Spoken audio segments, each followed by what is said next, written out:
ধারাবাহিকের কথা বললেন, এখন বর্তমান সময়ে যারা আপনার সাথে সাথে যারা অভিনয় করছে অনেকেই কিন্তু ধারাবাহিক নাটক বেশি করতে স্বাচ্ছন্দ্য বোধ করে না, তারা সিঙ্গেল নাটক করে। এটা আসলে কেন, আপনি কি মনে করেন? যারা করতে চাচ্ছে না তাদের ম্যাটারটা হলো তারা অনেকেই মুখ্য অভিনয় শিল্পীর কাজ করতে চায়। আর ধারাবাহিকে তো অনেকগুলো ক্যারেক্টার থাকে, ওখানে তো সবাইকে লিড কাস্টিং দেওয়া সম্ভব না। তো ওখানে একজনের লিড কাস্টিং আর আদার্স যে ক্যারেক্টারগুলো মামি, খালা, বান্ধবী, এদের এসব অনেক ধরনের ক্যারেক্টার থাকে, তো অনেকে সেই ধরনের ক্যারেক্টার স্বাচ্ছন্দ্য বোধ করে না।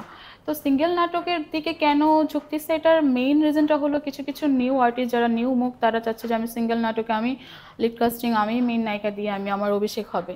দ্যাটস ওয়াই তারা সবাই সিঙ্গেল নাটকের দিকে ঝুঁকতেছে আর ধারাবাহিকের দিকে কম। বাট আমার মতে ধারাবাহিকটা এমন একটা প্রেক্ষাপট যেখানে নিজেকে তুলে ধরার, অভিনয় শেখার মানে বড় একটা মাধ্যম।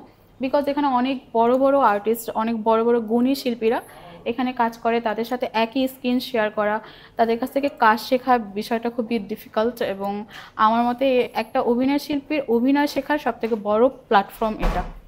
এই, আপনার কথার সাথে আমিও একমত।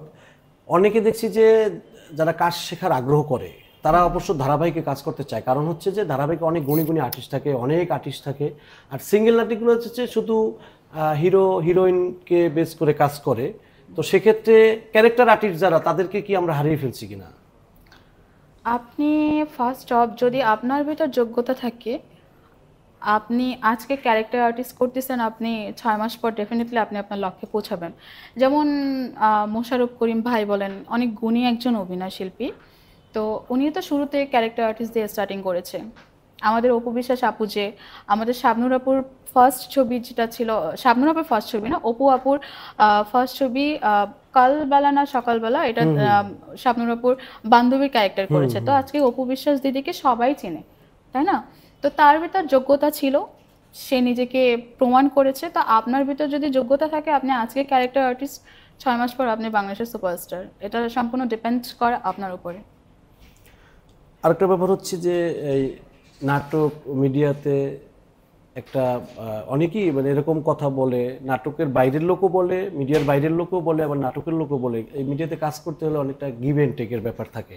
এটাকে আপনি কিভাবে দেখেন? গিভ অ্যান্ড টেকের ম্যাটারটা তো সব ক্ষেত্রেই আছে। আপনি একটা জায়গায় চাকরিতে যাবেন, সেখানে আপনাকে বস অফার করবে না, হ্যাঁ তুমি যদি আমার গিভ অ্যান্ড টেকে বা আমার অফারে রাজি হও, আমি তোমাকে অনেক বড় পোস্ট দিব, বা তোমার চাকরিটা আমি তোমাকে কনফার্ম করব। গার্মেন্টস সেক্টরে বলেন, আদার্স, আমি মনে করি গিভ অ্যান্ড টেক ম্যাটারটা বাংলাদেশের প্রেক্ষাপটে সব সিচুয়েশনে প্রত্যেকটা জায়গাতেই আছে। হচ্ছে মিডিয়ার জায়গাটা বেশি ফ্ল্যাশ হয়, বিকজ সবার আগ্রহ থাকে এখানে। হ্যাঁ, মিডিয়া জায়গাটা খুব খারাপ, এটার বাইরে যতটা ঝলমলে, ভিতরটা ততই খারাপ, এই বিষয়টা সব জায়গাতেই।